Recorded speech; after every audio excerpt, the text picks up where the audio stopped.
तो वार पलटवार सुन लिया आपने। बीजेपी कह रही है कि आपदा को हटाना है, कांग्रेस पार्टी कह रही है दोनों एक जैसे हैं। चर्चा की शुरुआत करेंगे। हमारे साथ हमारे खास मेहमान जो चर्चा का हिस्सा है आज, वो हमारे साथ जुड़ गए हैं। आलोक वत्स साहब हैं, भारतीय जनता पार्टी के नेता हैं। दीप चंद्र राठौर हैं, कांग्रेस पार्टी के नेता हैं। और प्रीतपाल सिंह सलूजा, आम आदमी पार्टी के प्रवक्ता हैं। और अनुराग नाटा साहब हैं, राजनीतिक विश्लेषक है माने जाने। चर्चा की शुरुआत करेंगे प्रीतपाल सिंह सलूजा साहब आपसे। जिस तरीके से आज देखने को मिला और आप लोगों ने कहा कि भाई गृह मंत्री अमित शाह जो है गुंडागर्दी करवा रहे हैं और तमाम चीजें कर रहे हैं, मतलब चुनाव साम दाम दंड भेद सब कुछ पे आ गया है। मतलब कैसे चुनाव कहां जा रहा है, मतलब कितना आकलन? नहीं, चुनाव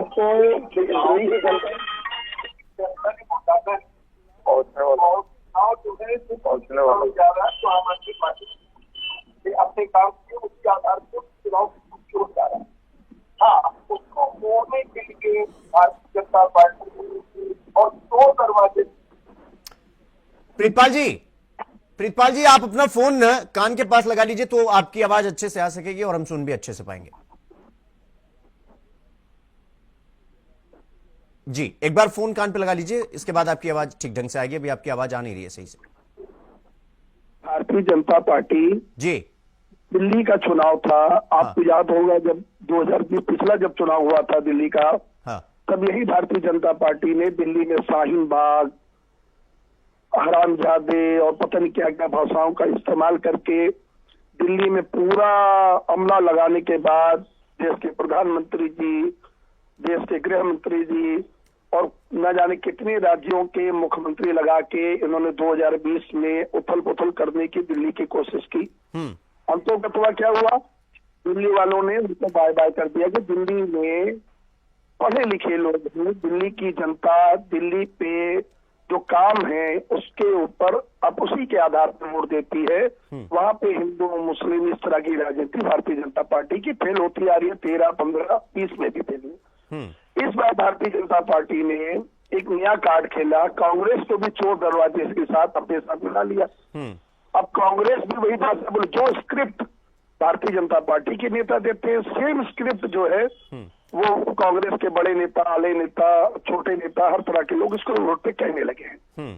दिल्ली की जनता ने, जो दिल्ली के मुख्यमंत्री, हरमन प्यारे मुख्यमंत्री जिनको इन्होंने फंसाने का काम किया, जेल भेजने का काम किया, हमारे उप मुख्यमंत्री को जेल भेजने का काम किया, संजय सिंह को जेल भेजने का काम किया, सत्येंद्र जैन को जेल भेजने का काम किया, उसका बदला लेने के लिए उत्सुक है। वो चाह रही है कि दिल्ली में जो पिछली बार हम लोगों ने गलती की, जो 8 सीटें भारतीय जनता पार्टी को उथल पुथल करने के बाद दे दी गई, वो सीटें भी उनको ना दी जाएं। ये उनको बौखलाहट दिख रही है। आज भारतीय जनता पार्टी के शीर्ष नेतृत्व में दिखा, नरेंद्र मोदी जी माननीय देश के प्रधानमंत्री हैं, उन्होंने भाषा का दुरुपयोग किया, जबकि वो उनको ये पता होगा, ठीक है पार्टी के वो नेता हैं मगर देश के प्रधानमंत्री है, उनके दिए हुए भाषणों को विदेशी पटल में भी सुना जाता है। मगर वहां पे वो कभी किसी पार्टी के बड़ी जो महिला नेता है उनके बारे में उल्टा सीधा बोलते हैं, कभी वो मुख्यमंत्री बंगाल के बारे में जो एक महिला है उनके बारे में उल्टा सीधा बोला करते हैं, कभी नीतीश कुमार के डीएनए के बारे में बोला करते हैं, कभी अरविंद केजरीवाल को अनार्किस्ट, और पता नहीं अब तो ये हद आ गई कि आपदा यानी आम आदमी को भी उन्होंने धरती पे उतारकर कफन दफन देने का काम उन्होंने कर दिया। आप अपने भाषण में उन्होंने दे दिया। ठीक, दिल्ली की जनता पूरी तरह से तैयार है। प्रीतपाल साहब अभी बचा कर रखिए, अभी आऊंगा। अभी तो एक बार सबका ओपनिंग हो जाए एक बार, इसके बाद में चर्चा की शुरुआत होगी तो बेहतर तरीके से चर्चा होगी। आलोक वत्स साहब जवाब दीजिए। कांग्रेस को पिछले दरवाजे से आप साथ लेकर आए हैं, एक भाषा दोनों लोग बोल रहे हैं, दोनों का टारगेट केजरीवाल है और आप लोग गुंडागर्दी करवा रहे हैं दिल्ली में। इन्हें प्रचार प्रसार नहीं करने दे रहे हैं, इन्हें बोलने नहीं दे रहे हैं, इनके नेताओं को पीट रहे हैं, परेशान हो गए, हताश हो गए। क्यों? क्योंकि आम आदमी पार्टी दिल्ली में वापसी कर रही है, इसलिए आप परेशान हैं। आलोक साहब। शिवम जी, इस बार या बस्ती आलोक जी, आपकी आवाज साफ नहीं आ रही। एक बार कान पे जो है फोन लगा लीजिए तो आपकी आवाज बेहतर आएगी। अब आपको मेरी आवाज आ रही है? जी बोलिए। देखिए शिवम जी, इस बार दिल्ली की राजनीतिक फिजा बदली हुई है। जितने झूठे वायदे करके केजरीवाल जी ने दिल्ली की जनता को 10 वर्षों तक ठगा है, वो सारा कुछ अब उजागर हो चुका है। और रही बात कांग्रेस की, तो याद कीजिए लोकसभा चुनाव के वक्त they are politically married and in Vidhan Sabha they are politically divorce. तो ये मिलन और विरह का खेल ये खुद खेलते हैं, इसमें हमारा कोई हाथ नहीं है। पानी पी पी कर एक दूसरे को कोस रहे हैं और पानी पी कर एक दूसरे की तारीफों की पुल बांधते हैं। नहीं तो आलोक साहब, अगर वो एक दूसरे को कोस रहे हैं तो फायदा तो आप ही का है ना। ये पुरानी कहावत है शिवम जी। हाँ। मैं गांव गवार से रहने वाला आदमी हूँ। हाँ। कि अगर इस तरीके का घर फूटे तो जो चाहे वो लूटे। तो अगर आपका घर खुद ही टूट रहा है तो इसमें दूसरे का क्या दोष है? हम तो उन चीजों को उजागर कर रहे हैं जो केजरीवाल जी ने कहा था और वो नहीं हो सका। नहीं आलोक जी, उजागर करवाइए वो तो ठीक है, लेकिन आप लोग तो मारने पीटने पे आ गए। केजरीवाल कह रहे हैं हमारे नेताओं को ढूंढ ढूंढ कर मार रहे हैं, महिलाओं को भी नहीं छोड़ रहे हैं। अगर हम महिलाओं को ढूंढ ढूंढ कर मार रहे हैं और उनके नेताओं को मार रहे हैं तो उसका कोई तो फुटेज होगा। हमको क्यों नहीं ले जाते हैं, एफआईआर करते हैं हमारे ऊपर, क्यों नहीं हमको कोर्ट में घसीटते हैं? स्वाति मालीवाल जी को किसके घर में पीटा गया था? किसने पीटा था? क्या ये प्रिंसपाल सिंह जी से छुपा हुआ है? तो हमारे ऊपर अनर्गल बातें थोपने से हम तो बेटी बचाओ बेटी पढ़ाओ वाले लोग हैं। हम ये मारपीट में विश्वास करने वाले लोग नहीं हैं। और सबसे बड़ा झूठ जो इन्होंने देश की जनता को परोसा है, एक मुख्यमंत्री के रहते हुए इन्होंने केजरीवाल जी को मुख्यमंत्री के रूप में पेश किया है, जिसके ऊपर सुप्रीम कोर्ट का स्ट्रिक्चर है कि ना वो ऑफिस जा सकते हैं, ना वो ऑफिस की फाइल पे दस्तखत कर सकते हैं, ना वो ऑफिस में मीटिंग कर सकते हैं, ना वो किसी ऑफिसर के साथ मीटिंग कर सकते हैं। ये कैसा मुख्यमंत्री आप दिल्ली को देना चाहते हैं? ठीक है आलोक साहब, मैं आपके पास आऊंगा। दीपचंद राठौर साहब, मैं आपके पास आ रहा हूं। मतलब आम आदमी पार्टी कह रही है कि आप बीजेपी के साथ मिलकर चुनाव लड़ रहे हैं। जो भाषा बीजेपी बोल रही है वही भाषा आप बोल रहे हैं। आप एक लाइन हटकर नहीं बोल रहे हैं। आपको आम आदमी पार्टी के साथ खड़े होना चाहिए था, आम आदमी के पार्टी के साथ में चुनाव लड़ते। लेकिन वो तो कहते हैं जैसे हमने हरियाणा में चुनाव लड़ा, हमने तो कुछ उल्टा सीधा नहीं बोला, लेकिन उन्होंने दिल्ली में आके हमारा मतलब कुछ तो छोड़ा ही नहीं। अब वही आलोक साहब भी मजा ले रहे हैं। वो कह रहे हैं कि लोकसभा में शादी हुई थी और विधानसभा में तलाक हो गया इन दोनों का। दीपचंद साहब। आदरणीय शिवम दुबे जी, सबसे पहले तो आपको और आपके दर्शकों सभी पैनलिस्टों को मेरा नमस्कार। जी नमस्कार। देखिए दिल्ली का सियासी मौसम बदल चुका है और तमाम विधानसभा में जाके देखेंगे तो खिंचातानी और नूरा कुश्ती पिछले 10 सालों से आपदा और विपदा के बीच में चल रही है। उसने दिल्ली के लोगों को परेशान करा है और मुझे लगता है कि बहुत बड़ा दुर्भाग्य है कि दिल्ली की राजधानी पिछले 10 सालों में वही मुद्दे हैं कि पानी पीने योग्य नहीं है, गंदा पानी है, जल भरा हुआ है, सड़कें टूटी हुई है, चारों तरफ कचरा है, प्रदूषण बढ़ता जा रहा है और दिल्ली को गैस का चैम्बर बना दिया है। 3 बार के दिल्ली के मुख्यमंत्री केजरीवाल रहे, लेकिन दिल्ली में विकास कुछ नहीं हुआ। वो कहते हैं कि दूध का छिला छाछ भी फूक फूक के पीता है और 2 बार दिल्ली की जनता का मुंह जल चुका है। मुझे ऐसा लगता है कि अब की बार चाहे केजरीवाल हो चाहे मोदी जी हो, छाछ तो छोड़िए, शरबत भी पिलाएंगे तो जनता फूकेगी नहीं, फूकेगी उनके ऊपर। दूसरी बात, प्रितपाल जी ने भी जो कहा कि हमारे नेताओं को जेल में डाला, चाहे सत्येंद्र जैन हो, चाहे मनीष सिसोदिया हो, चाहे अरविंद केजरीवाल हो, तो मैं प्रितपाल जी आपसे पूछना चाहूंगा, आप तो कट्टर ईमानदार वाली पार्टी के लोग हो, जो लोकपाल बिल लेकर आ रहे थे, सवर्ण नारे के साथ आए थे, भ्रष्टाचार के खिलाफ आए थे और सबसे ज्यादा भ्रष्टाचार के अंदर जो लिप्त हुई है वो आप आम आदमी पार्टी के नेता है और आज इसमें 70 में से 65 विधायकों के ऊपर केस चल रहे हैं। आप कट्टर ईमानदार के छोड़िए और देखिए, मैं आपके चैनल के माध्यम से बता, दिल्ली को प्रीतपाल साहब की आवाज हेलो। नहीं आ रही है। दीपचंद राठौर जी, आप बोलिए, आपकी आवाज आ रही है। हाँ, माध्यम से बताना चाहूंगा कि अगर दिल्ली को मॉडल दिया तो कांग्रेस सरकार ने दिया है। दिल्ली में जो अभूतपूर्व जो काम हुए कांग्रेस पार्टी ने किए। प्रीतपाल दिल्ली जी, के विकास के लिए एक मिनट दीपचंद जी, एक मिनट। प्रीतपाल जी, आपको आपकी आवाज चली गई है। फिर से हम अपने सहयोगियों से कहेंगे, आपको जोड़ेंगे, तब तक दीपचंद जी बोलिए। जी, दीपचंद जी बोलिए। बुलाया नहीं जा सकता, चाहे मेट्रो का जाओ हो, चाहे दिल्ली में पब्लिक ट्रांसपोर्ट की बात हो, सीएनजी में कन्वर्ट कराने का श्रेय भी शिलाजी को जाता है और दिल्ली की में हरियाली का श्रेय भी शिलाजी नहीं, दीपचंद साहब, को जाता है। दीपचंद साहब, एक मिनट आबकारी नीति हुई थी, एक मिनट तो बात सुनिए ना। मैं ये जानना चाह रहा हूं कि जो भी आप अभी मुद्दे गिनवा रहे हैं, अभी आपके शीर्ष नेता राहुल गांधी जी कह रहे थे कि भाई दलित विरोधी है केजरीवाल, 25 लाख रुपया देते हैं तो 25 करोड़ का एडवर्टीजमेंट कर देते हैं। इन्होंने कुछ काम किया नहीं, यमुना साफ नहीं किया, सड़क बनाया नहीं, स्कूल बनाए नहीं, अस्पताल नए बनाए नहीं, सारा कुछ आज आपको याद आ गया कि ये लोग भ्रष्ट हैं। 6 महीना पहले तक गलबैया कर रहे थे। आप जनता को भरोसा कैसे दिलवाइएगा महाराज? देखिए, आप हमारे राहुल गांधी ने जो कहा है बिल्कुल सत्य कहा। इन्होंने आज से 10 साल पहले कहा था हाँ। कि यमुना को मैं स्वच्छ कर दूंगा अगर 2025 तक मैं यमुना को साफ नहीं करता हूँ। खुद केजरीवाल जी की बयान है और पब्लिक के डोमेन में वायरल भी है। तो मुझे आप वोट मत देना। तो आज अरविंद केजरीवाल जी किस मुंह से वोट मांग रहे हैं? ये उन्हीं के बोल हैं, ये हमारे बोल नहीं है। दूसरी बार इन्होंने कहा था कि मैं जब हमारी सरकार बनेगी तो 500 स्कूल नए खोलेंगे और 20 कॉलेज खोलेंगे। जरा प्रीतपाल जी बैठे हैं यहाँ पे, बता दिए कितने स्कूल खोले, कितने स्कूल कॉलेज बनाए। इन्होंने कहा था 10 लाख युवाओं को हम रोजगार देंगे, ये भी बता दीजिए। प्रीतपाल जी बैठे हैं और जिस शिक्षा मॉडल का ये दम भरते हैं। दुबे जी, मैं आपको बताना चाहूंगा 735 स्कूलों में प्रिंसिपल नहीं है, 516 स्कूलों में वाइस प्रिंसिपल नहीं है और 16,833 शिक्षकों की पोस्टें खाली है।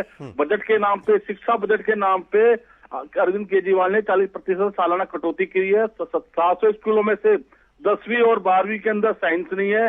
10 सालों में 16 स्कूल बंद कर एक नया स्कूल बनाया। तो यही तो सवाल है ना। आज आपको सारा, या तो उस वक्त आपको सब पता था लेकिन उस वक्त मजबूरी थी इसलिए आप इनके साथ चले गए, तो सीधा सीधा बोलिए ना कि हम लोकसभा में केजरीवाल के साथ मजबूरी में गए थे। देखिए, गठबंधन, जब आप जिस गठबंधन की बात करें उस टाइम में लोकतंत्र को बचाने के लिए हमने गठबंधन बनाया था। और अब कहां गया दीपचंद जी? लोकतंत्र कहां चला गया? देखिए, आपका कहने का मतलब कि दुबे जी, या तो हम कांग्रेस पार्टी इलेक्शन नहीं लड़े, लोकतंत्र नहीं बिल्कुल। अरे ये तो आम आदमी पार्टी वाले कह रहे हैं ना आपको। मैं तो कह रहा हूं कि आपको चुनाव लड़ना चाहिए और जम के लड़ना चाहिए।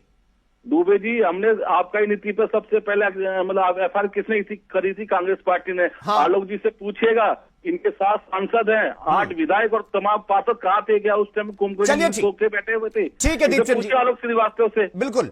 मैं आपके पास आ रहा हूं अनुराग जी, मैं आपके पास आ रहा हूं। जिस तरीके से इस वक्त चल रहा है प्रधानमंत्री से लेकर, और आज तो कांग्रेस पार्टी के जितने बड़े नेता हैं, चाहे वो प्रियंका गांधी हो, राहुल गांधी हो, और इसके बाद कांग्रेस पार्टी के अध्यक्ष मल्लिकार्जुन खड़गे साहब, सब आज दिल्ली में पहुंचने वाले हैं और चूंकि अंतिम दौर है तो पावर भी खूब लगाएंगे। लेकिन इस बीच आरोप प्रत्यारोप भी देखने को मिल रहा है। मतलब एबीसी का फॉर्मूला यहां तो A+B+C+ का होल स्क्वायर वाला फॉर्मूला लग रहा है। मुझे तो समझ में नहीं आ रहा है कि जनता के पास अभी क्या ऑप्शन बचता है और ये कहां देखते हैं आप, ये कहां जा रहा है? मतलब दिल्ली की सल्तनत का सुल्तान कौन बनने जा रहा है? ये देखिए कि हम सबको पता है कि दिल्ली के चुनाव में खाली 3 दिन बाकी हैं। हाँ। अब सारी की सारी पार्टियां इस बार पूरे जोर से और पूरे दमखम से चुनाव लड़ रही है। आपने देखा होगा कि भाजपा के प्रधानमंत्री से लेके अमित शाह जी से लेके और कई केंद्रीय मंत्री भी इस चुनाव के लिए प्रचार कर रहे हैं, दिल्ली के चुनाव प्रचार के लिए प्रचार कर रहे हैं। और जहां पे कांग्रेस पार्टी, जिसने पिछली बार कांग्रेस पार्टी ने ज्यादा दमखम से चुनाव नहीं लड़ा था, लेकिन इस बार काफी दमखम से चुनाव लड़ रही है। और आप देखोगे तो राहुल गांधी जी खुद चुनाव में प्रचार कर रहे हैं, प्रियंका गांधी जी ने भी चुनाव प्रचार में उतर गई हैं, और भी कई इनके बड़े बड़े मंत्री, आला मंत्री को इन्होंने उतारा है चुनाव प्रचार करने के लिए इस बार। और आप अगर देखा जाए तो जो अरविंद केजरीवाल की जो सीट है नई दिल्ली, उस पर भी इन्होंने संदीप दीक्षित को, जो कि शीला दीक्षित के बेटे हैं, उनको उतारा है चुनाव लड़ने के लिए। तो यही दिखाता है कि इस बार दमखम से सब चुनाव लड़ रहे हैं। अब अगर मैं आम मुद्दों पे अगर आऊं तो आम आदमी पार्टी जिस चीजों पे प्रचार कर रही है कि भाई इन्होंने जो शिक्षा का स्तर बढ़ाया, स्वास्थ्य का इन्होंने मोहल्ला क्लिनिक जो खोले हैं, नंबर 2, नंबर 3 जो इनका है कि इन्होंने बोला था कि बिजली फ्री करेंगे 200 यूनिट तक, और बिजली इन्होंने फ्री करी। 6 साल हो गए बिजली फ्री होते होते, 6 से ज्यादा साल हो गए। फिर चौथा कि पानी फ्री करेंगे, तो पानी इन्होंने फ्री दिया। फिर पांचवा ये कि ये बोलते हैं कि इन्होंने जो महिलाओं के लिए बस में जो यात्रा है वो फ्री की है। महिलाओं का यहाँ पे दिल्ली में टिकट नहीं लगता डीटीडीसी की बसेस में, फ्री में ट्रैवल है। तो ये 5 मुद्दे, और एक इन्होंने और वादा किया है कि 2100 रुपए अब हर महिला को बैंक अकाउंट में डायरेक्ट ट्रांसफर देंगे। तो इन चीजों के बलबूते चुनाव लड़ रही है। अब जो आम आदमी पार्टी के जो विरोध जो खासकर जो बीजेपी और कांग्रेस मुद्दा बना रही है, वो भ्रष्टाचार के मुद्दे को जो है उन्होंने मुद्दा बनाया है कि भ्रष्टाचार क्योंकि आम आदमी पार्टी एक ईमानदार पार्टी की छवि लेके आई थी सामने, और ये हमेशा बोलते रहे कि हम ईमानदार हैं। तो इन पे अगर जो भ्रष्टाचार का जो दाग लगा के और इनको नीचे करने की कोशिश कर रहे हैं। लेकिन जो भाजपा की जो कमजोर कड़ी जो है, कमजोरी जो आ रही है कि इनके पास कोई भी जो चीफ मिनिस्टर है उसका कोई फेस नहीं है। आज किसी को भी नहीं पता कि अगर भाजपा जीती तो चीफ मिनिस्टर कौन बनेगा। क्या मनोज नहीं, तिवारी अनुराग साहब, छत्तीसगढ़ में विधानसभा का चुनाव हुआ, चीफ मिनिस्टर कौन होगा उसका चेहरा वहां भी नहीं था। राजस्थान में कौन होगा, तब तो उस वक्त भी विधानसभा में कोई नहीं था। मध्य प्रदेश का चुनाव हुआ, हमने देखा वहां भी नहीं। उत्तर प्रदेश का चुनाव हुआ था 17, चाहे इधर आके आपने 22 में ले लीजिए, वहां भी कोई नहीं था। तो ऐसा नहीं है कि अगर मुख्यमंत्री का चेहरा नहीं हुआ तो बीजेपी की सरकार नहीं बनी या बीजेपी लड़ाई नहीं लड़ती। मैं आपकी बात मानता हूं, लेकिन हर राज्य का चुनाव अलग होता है। ठीक है, तो अब लोगों को ये नहीं पता कि क्या मनोज तिवारी बनेंगे सीएम, क्या विजय गोयल बनेंगे, क्या विजय मल्होत्रा बनेंगे। किसी की भी छवि बहुत अच्छी नहीं है इनमें से। तो सबसे ज्यादा नेगेटिव नहीं, एक मिनट अनुराग जी, आपको लगता है कि बीजेपी के पास नेता नहीं है दिल्ली में, या वैसा चेहरा नहीं है जिसको ये सामने लगकर पूरा कैरम खेल सके?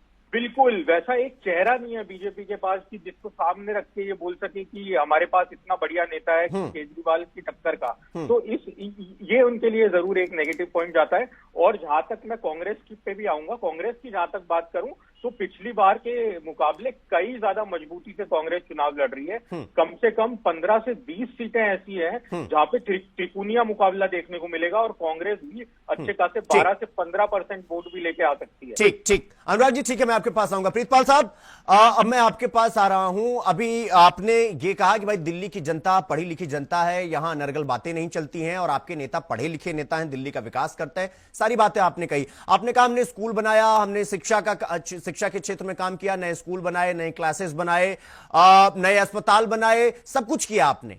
अब सवाल ये उठ जाता है कि अगर आपने सब कुछ किया, फिर ये 2100 रुपए फ्री देना और फिर तमाम तरह की हर दिन मुझे लगता है प्रेस कॉन्फ्रेंस करना और योजना पर योजना लाना। प्रीतपाल साहब, क्या आप पैनिक नहीं कर गए? क्या आपको इस बार डर नहीं लग रहा है कि 10 साल की एंटी इनकम्बेंसी और प्रत्याशियों की ये कटनी छटनी जो आपने की है, मतलब गले तक तो हाथ आपके भी आ गया है ना विरोधियों का?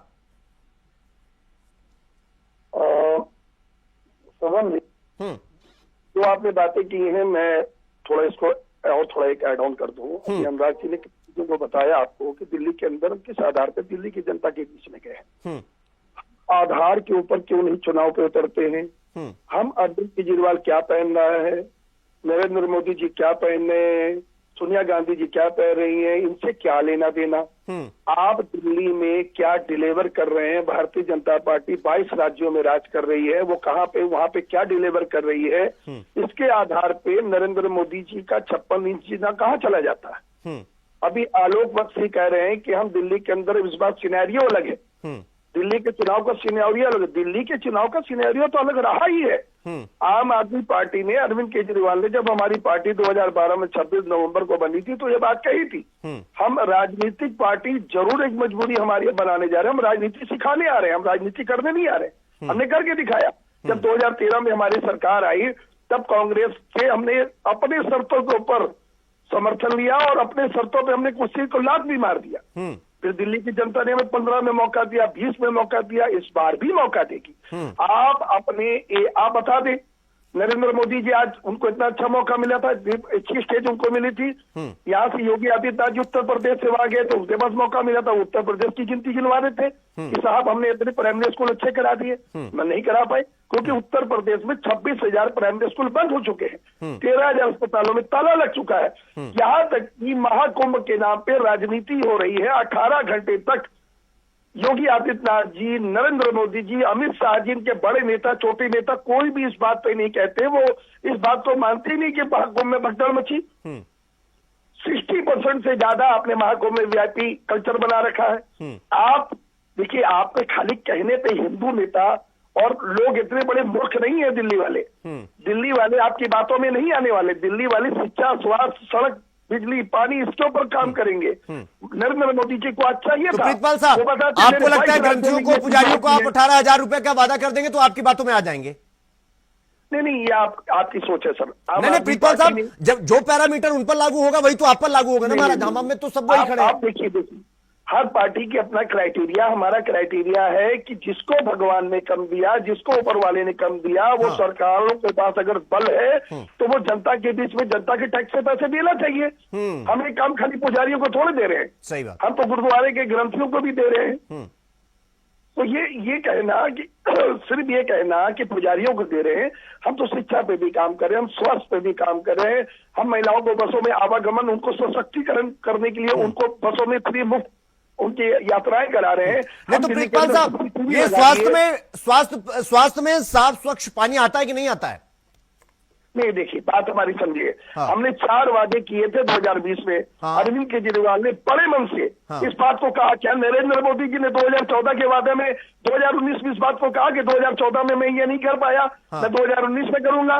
2024 में उन्होंने कहा कि 2019 या 2014 में जो मैंने कहा वो मैं करके दिखाऊंगा।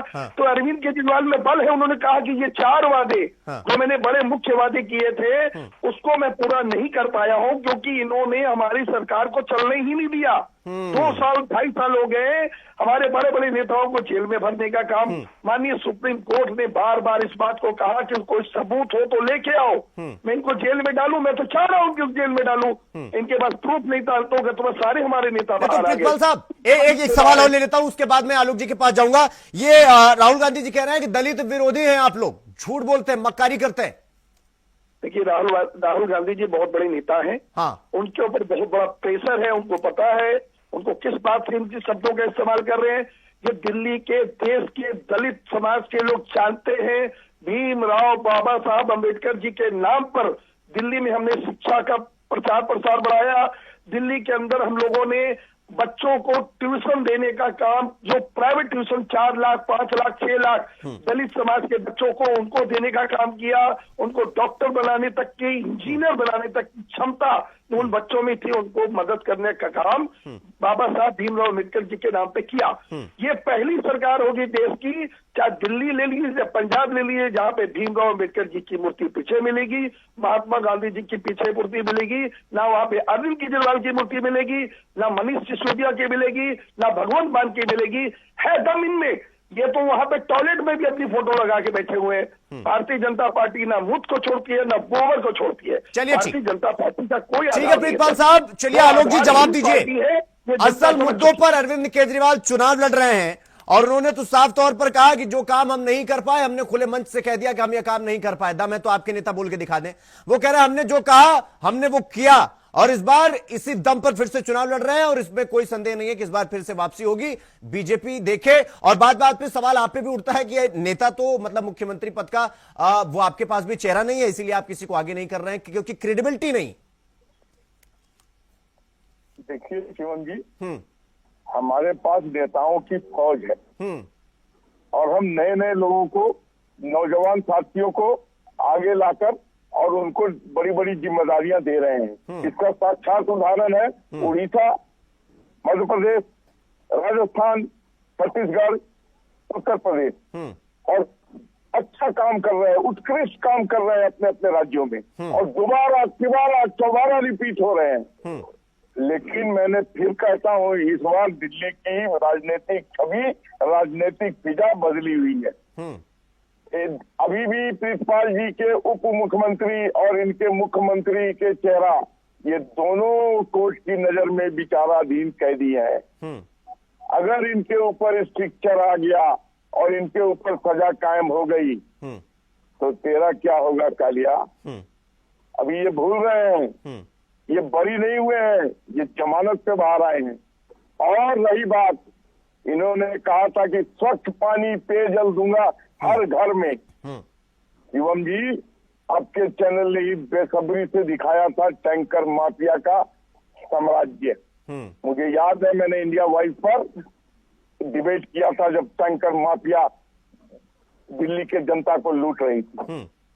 नहीं, टैंकर माफिया तो छोड़िए आलोक जी, अभी तो अरविंद केजरीवाल कह रहे हैं कि हरियाणा की जो पानी दिल्ली आता है उसमें आप जहर मिला रहे हैं, अमोनिया की मात्रा बढ़ा रहे हैं, क्योंकि आप दिल्ली वालों को जेनोसाइड मतलब आप करना चाह रहे हैं उनको। मतलब मुख्यमंत्री ने, हमारे माननीय उप मुख्यमंत्री हरियाणा ने उसी जल को पीकर दिखा दिया कि अगर इसमें जहर है तो सबसे पहला जहर मैं ग्रहण करता हूं। और इनकी बात झूठ साबित हुई।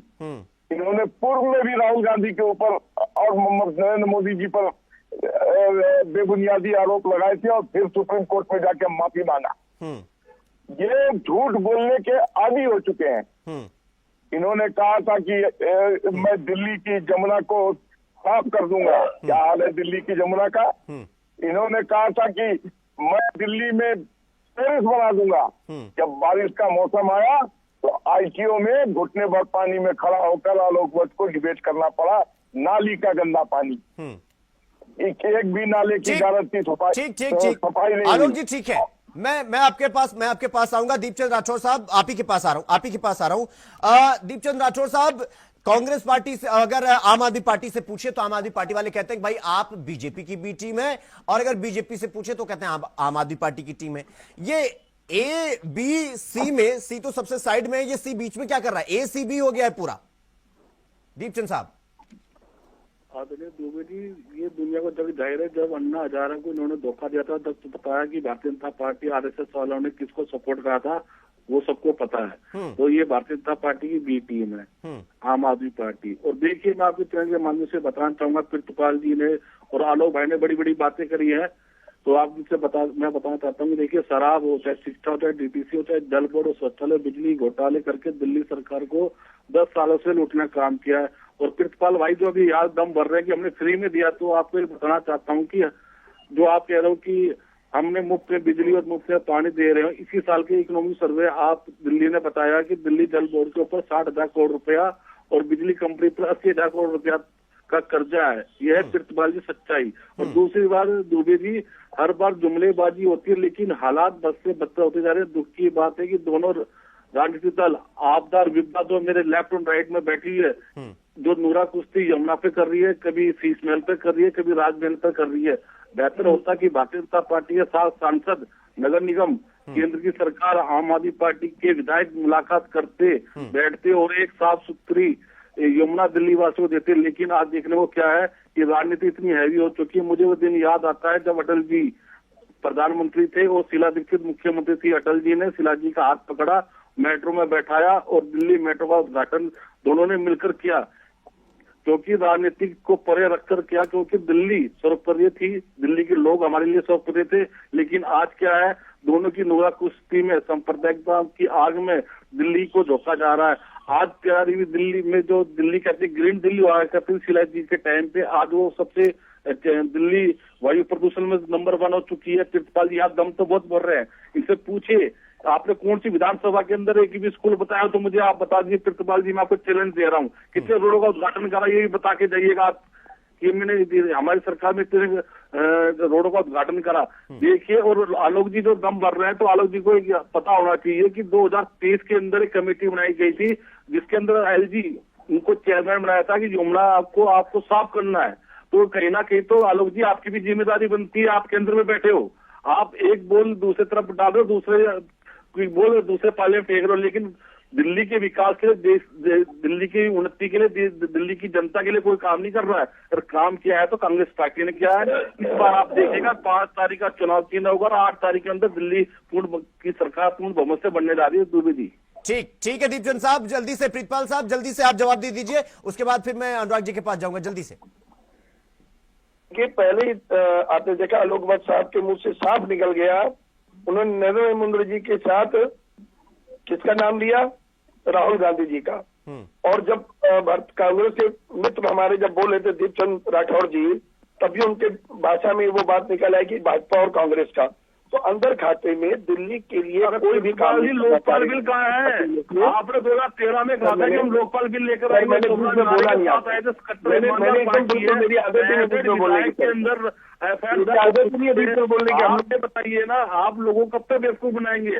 प्रिंसिपाल जी, मैं आपसे पूछ रहा हूँ। ठीक है, मैं ये तो जनता तय करेगी सर। बता दूंगा, कांग्रेस 3-13 कहीं पे नहीं है। 2013 में जनता ने नकार दिया, 2015 में जनता ने नकार दिया, 2020 में जनता ने नकार दिया, अब पंजाब में नकार दिया। देखिए, कांग्रेस का कोई वजूद खत्म हो चुका है। कांग्रेस का अपना वोट बैंक पूरी तरह से घसक चुका है। कांग्रेस का कोई विचारधारा जनता से जुड़ी नहीं है। सिर्फ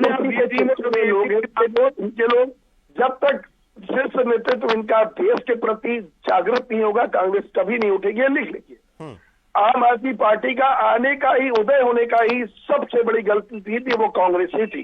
अगर कांग्रेस जन लोकपाल ले आती।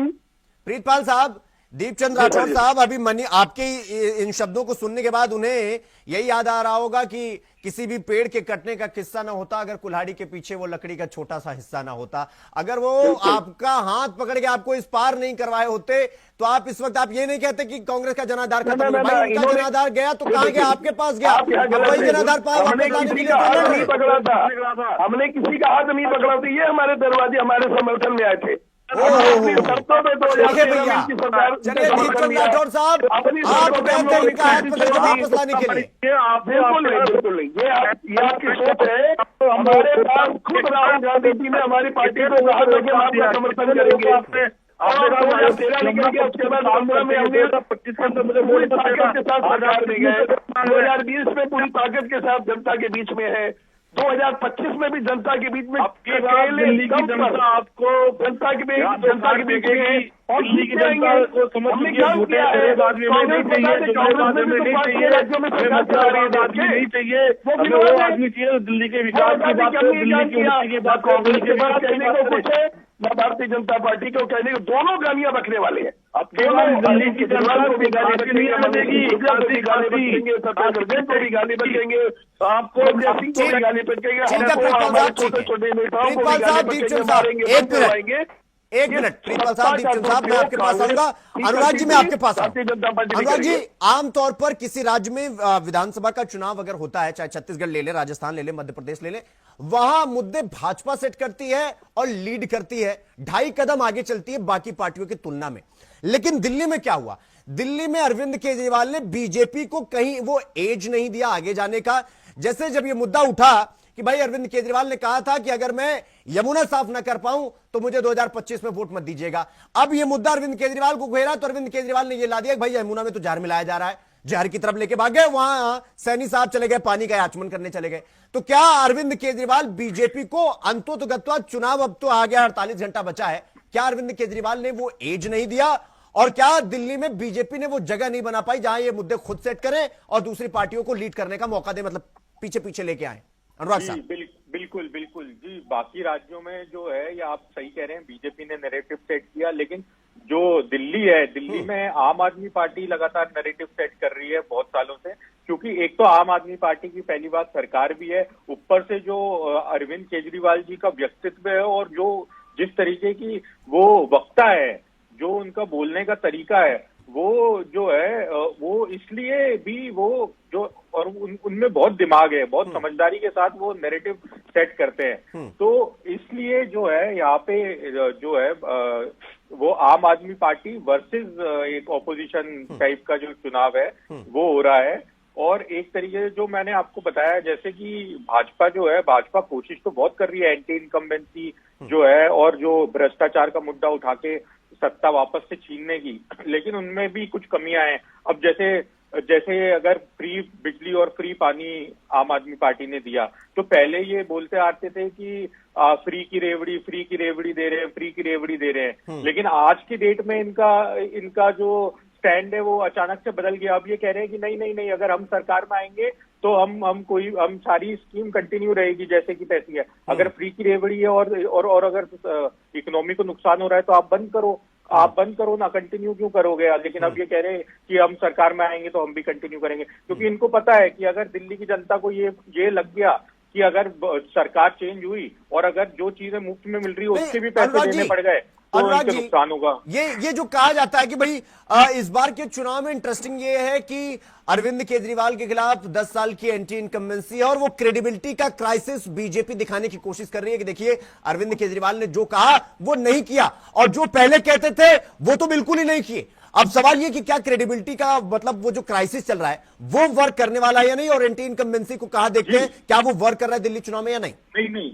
नहीं, ये वो पूरी तरीके से वर्क नहीं कर रहा। देखिए यमुना की जहां तक बात है, आप ठीक कह रहे हैं, यमुना की जहां तक बात है उन्होंने कहा था वो नहीं कर पाए, लेकिन शिक्षा, स्वास्थ्य, उसके बाद बिजली, पानी और महिलाओं को जो फ्री उन्होंने ट्रेवल दिया बस में, वो सारे उन्होंने बोला और करके दिखाया।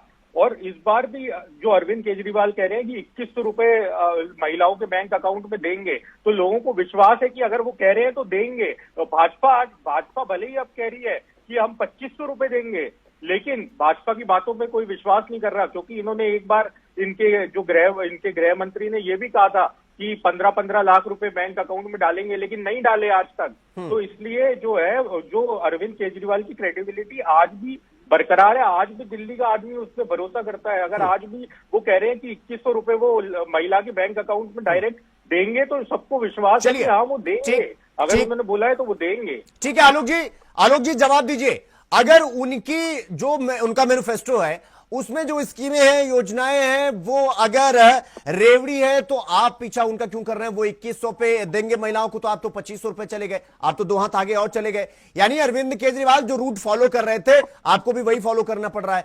प्रधानमंत्री को भरे मंच से यह क्यों कहना पड़ रहा है कि सरकार भले केजरीवाल की चली जाएगी लेकिन योजना सारी की सारी चलेगी? यानी डर तो आपको भी लग रहा है ना कि कहीं ऐसा ना हो कि हम वो नाम बड़े और दर्शन छोटे के चक्कर में और इस बार भी बेड़ा पार हो जाए, वरना 5 साल फिर कौन इंतजार करे? यही गोल्डन मौका है। जितना जो मानना है, गधे को भी मामा कहना तो मतलब कह डालो, लेकिन चुनाव निकाल लो बस। आलोक जी देखिए शिवम जी,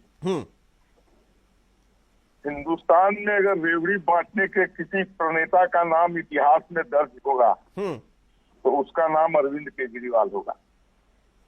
और अब इन्होंने नियति बना दी है सारे पार्टियों के लिए कि सबको कहना पड़ रहा है कि हम ये देंगे, हम ये देंगे, हम ये देंगे। जो भी पार्टी कहेगी हम कुछ नहीं देंगे, उसको जनता चुनाव में वोट लादने भेज देगी। जनता को इन्होंने एक तरीके से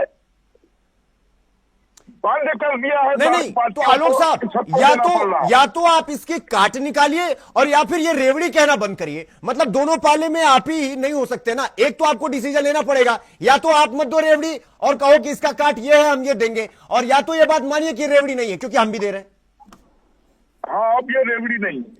और दूसरी बात, पंजाब में इन्होंने 1000 रुपए का वादा किया था महिलाओं से। हाँ, इनके शासन के 2 बरस बीत गए, अभी तक एक छदाम नहीं मिला है किसी को है।